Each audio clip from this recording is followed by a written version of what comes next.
ভুটান হল ভারতের প্রতিবেশী দেশ।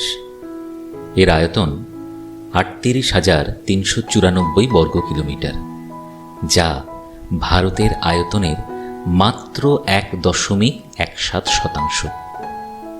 এই দেশের জনসংখ্যা মাত্র ৮ লাখ। এর উত্তরে চীন আর দক্ষিণে পশ্চিমবঙ্গের উত্তরাংশ আসাম, পূর্বে অরুণাচল প্রদেশ। ভুটানকে বলা হয় দ্য ল্যান্ড অফ থান্ডার বা ল্যান্ড অফ ড্রাগন। খুব বৈচিত্র্যময় ল্যান্ডস্কেপ এই ভুটানের। রয়েছে হিমালয় পর্বতের বিস্তার, পাহাড়ে ঘেরা ঘন অ্যালপাইন বনভূমি, সুন্দর উপত্যকা ভূমি যার উপর দিয়ে বয়ে চলেছে মানস, সংকোশ প্রভৃতি নদ নদী। সব মিলিয়ে ভ্রমণার্থীদের কাছে ভুটান হল সৌন্দর্যের রানী।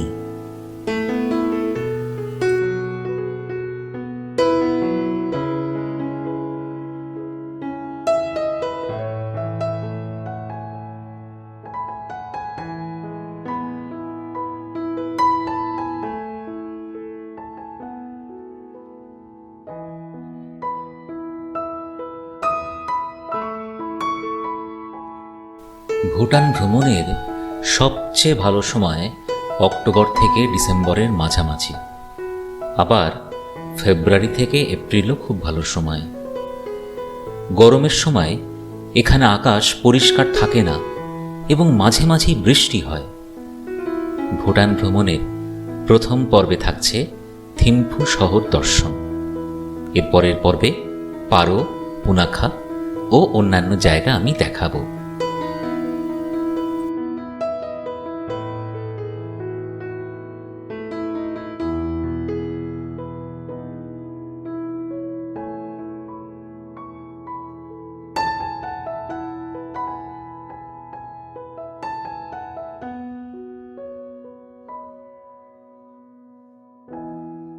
ভুটান ঘুরতে যদি ট্রেনে আসতে চান, তবে ভুটানের সবচেয়ে কাছের রেল স্টেশন হল হাসিমারা। ভুটানের সীমান্ত জয়গাঁও থেকে মাত্র ১৯ কিলোমিটার দূরত্ব এই হাসিমারার। নিউ জলপাইগুড়ি ও নিউ আলিপুরদুয়ার থেকেও আসা যায়, তবে তাতে দূরত্বটা একটু বেশি হয়। বিমানে আসতে হবে পারো এয়ারপোর্ট। পারো থেকে ভুটানের রাজধানী থিম্ফু ৭৫ কিলোমিটার পথ।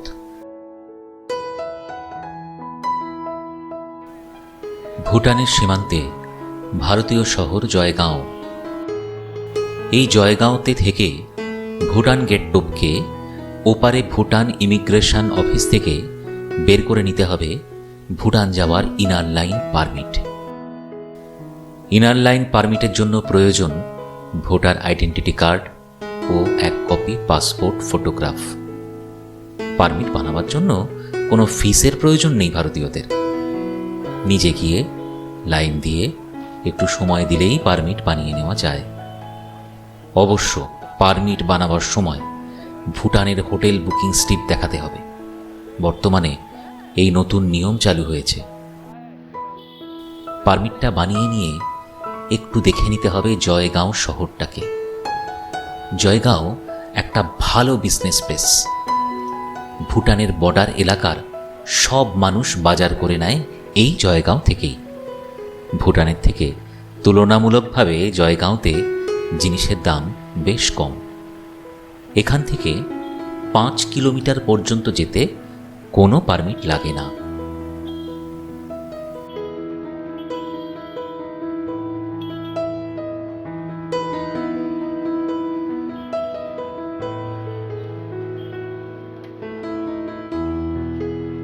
পরদিন সকালবেলা বেরিয়ে পড়তে হবে থিম্ফুর উদ্দেশ্যে।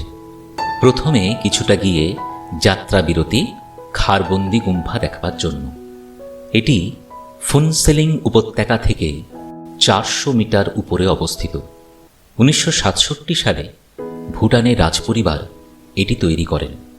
এখান থেকে ফুংসিলিং শহরের দৃশ্য খুব সুন্দর দেখায়।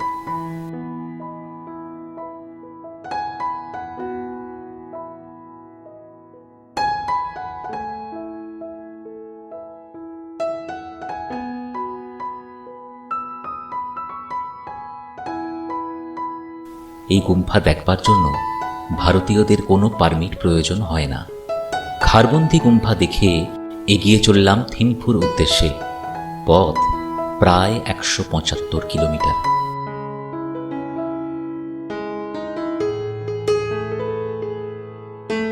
ঘন্টা 6 মধ্যেই পৌঁছে গেলাম থিম্পু শহর। হোটেলে চেক ইন করে বেরিয়ে পড়লাম পায়ে পায়ে শহরটা দেখতে। খুব পরিষ্কার পরিচ্ছন্ন শহর, মাঝখান দিয়ে বয়ে চলেছে থিম্পু চু নদী। শহরে ঘুরতে ঘুরতে নজরে পড়ল পাহাড়ের মাথায় সুউচ্চ বুদ্ধ মূর্তি। এটি হল বুদ্ধ পয়েন্ট।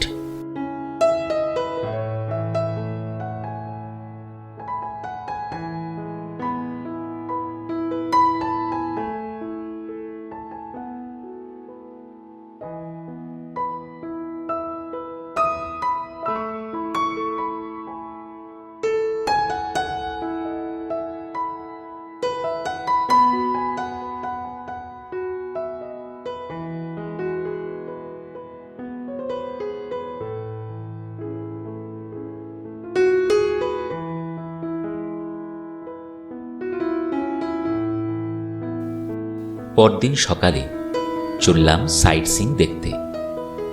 সবার প্রথমে গেলাম বুদ্ধ পয়েন্ট। এর আরেক নাম হল গ্রেট বুদ্ধ ডোরদেনমা। একটা উঁচু পাহাড়ের মাথায় বেশ কিছুটা এলাকা জুড়ে এই কমপ্লেক্সটি তৈরি। এই কমপ্লেক্সটির এক প্রান্তে রয়েছে 169 ফুট উঁচু ব্রোঞ্জের সোনালি রঙের একটি বুদ্ধ মূর্তি।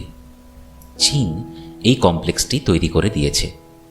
2015 সালের সেপ্টেম্বর মাসে এই কমপ্লেক্সটি উদ্বোধন হয়।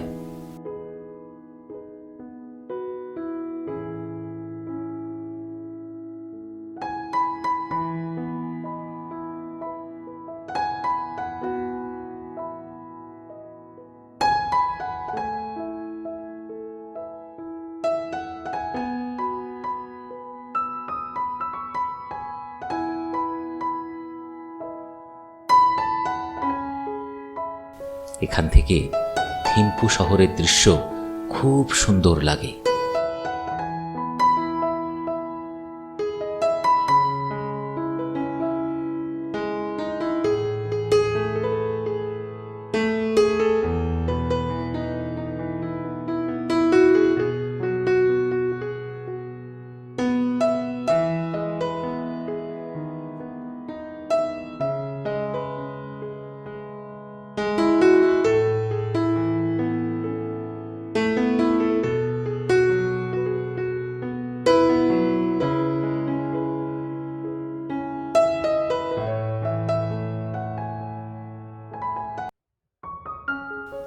ভুটানের বেশ কিছু নামের উচ্চারণ বাংলায় করা সত্যি খুব মুশকিল, তাই উচ্চারণে কোনো ত্রুটি হলে আপনারা মার্জনা করবেন।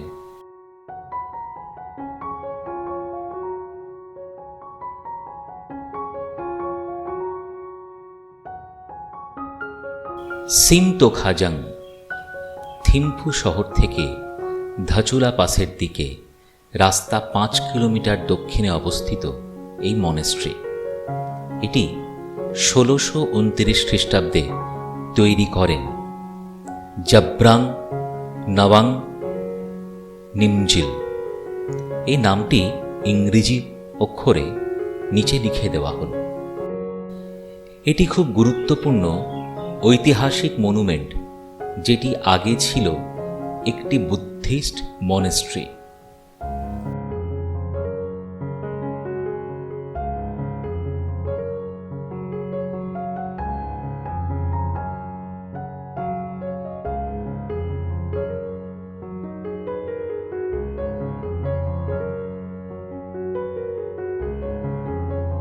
এটা হলো ন্যাশনাল ফোক হেরিটেজ মিউজিয়াম।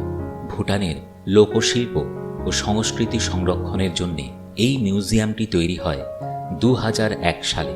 এখানে রয়েছে ভুটানের গ্রামীণ হস্তশিল্পের সংগ্রহ, দৈনন্দিন জীবনে ব্যবহৃত বিভিন্ন ছোটখাটো যন্ত্রপাতি, অন্যান্য ব্যবহার্য জিনিসপত্র।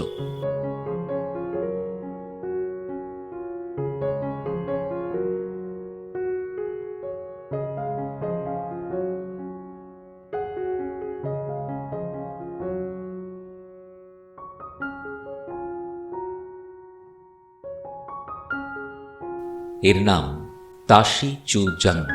একে থিম্ফু জংও বলা হয়। এখানে ভুটানের বিভিন্ন জাতীয় উৎসব অনুষ্ঠিত হয়।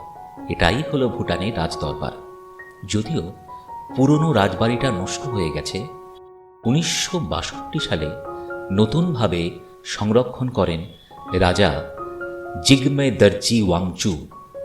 এটা বর্তমানে ভুটানের জাতীয় সেক্রেটারিয়েট অফিস, যেখানে বিভিন্ন মন্ত্রীদের, অন্যান্য অফিসিয়ালদের বসবার জায়গা।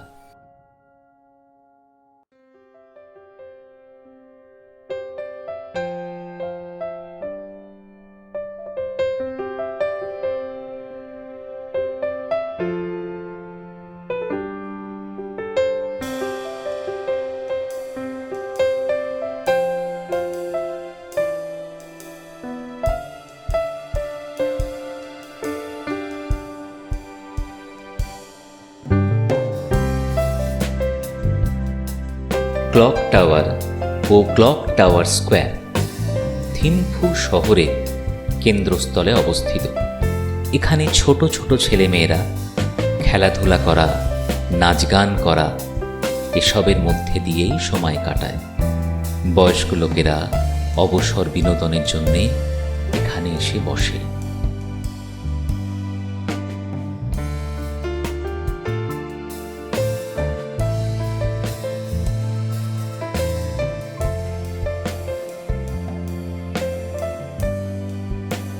চাঙ্গানখা হাখাং থিম্ফুর ক্লক টাওয়ার থেকে 2.5 কিলোমিটার দূরে অবস্থিত এই মন্দিরটি দ্বাদশ শতকে তৈরি।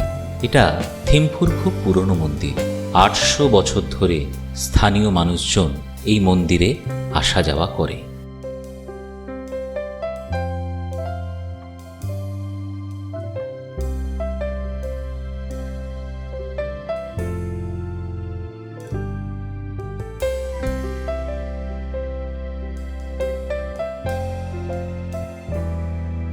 ন্যাশনাল ইনস্টিটিউট ফর জারিগ চুসুং, এটি হল ভুটানের একটি পেন্টিং ও শিল্পকার্য শেখবার স্কুল। এখানে প্রায় 13 রকমের শিল্পকার্য শেখার কোর্স চালু আছে। 4 থেকে 6 বছরের কোর্স, কাঠের ওপর খোদাই করা শিল্পকার্য, পেন্টিং, এমব্রয়ডারির কাজ প্রভৃতি। ভারতীয়দের জন্য প্রবেশপত্র 100 টাকা।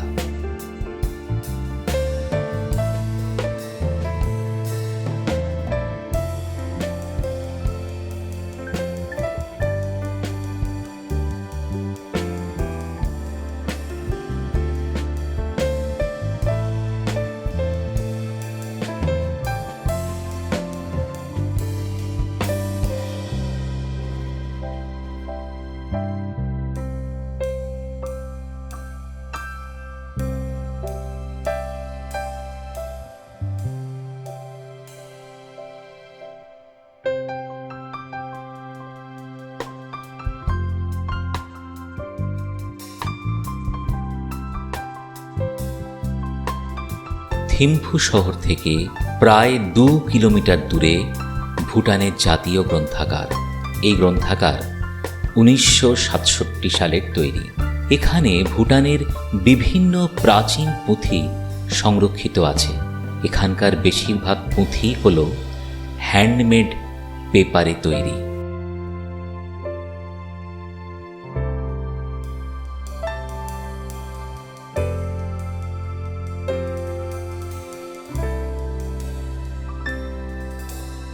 মতিথাং তাকিন সংরক্ষণ কেন্দ্র। তাকিন হল ভুটানের জাতীয় পশু। এটি হল একটি ছোট্ট চিড়িয়াখানা, যেখানে কিন্তু এই তাকিন জন্তু সংরক্ষণ করার কাজ চলছে।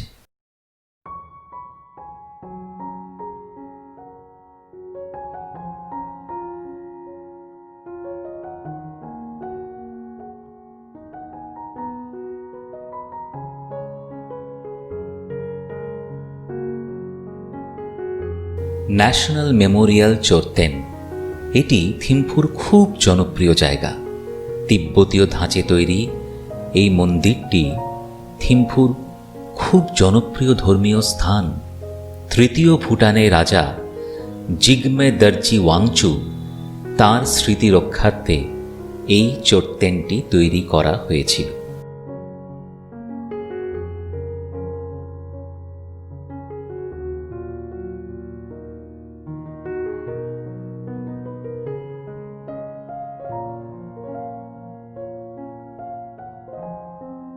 Weekend market.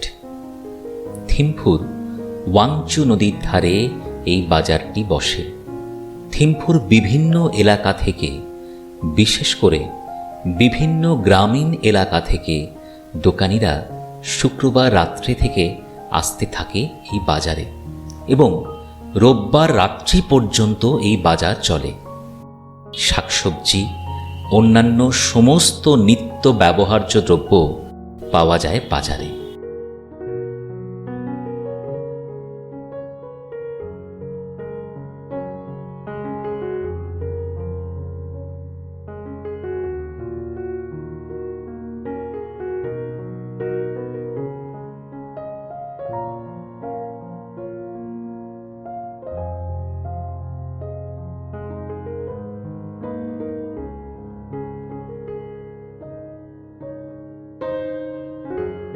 থিম্ফু খুব ছোট্ট শহর, তাই একদিনেই এই শহরের বিভিন্ন জায়গা দেখা শেষ হয়ে যায়।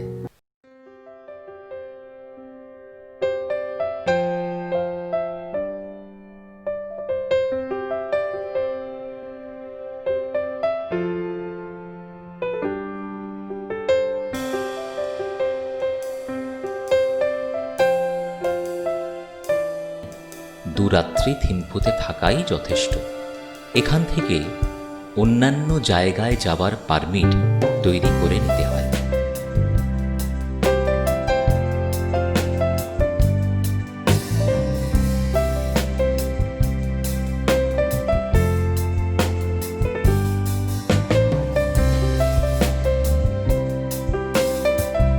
তৃতীয় দিনে থিম্ফু দেখে আমরা চললাম পুনাখার উদ্দেশ্যে।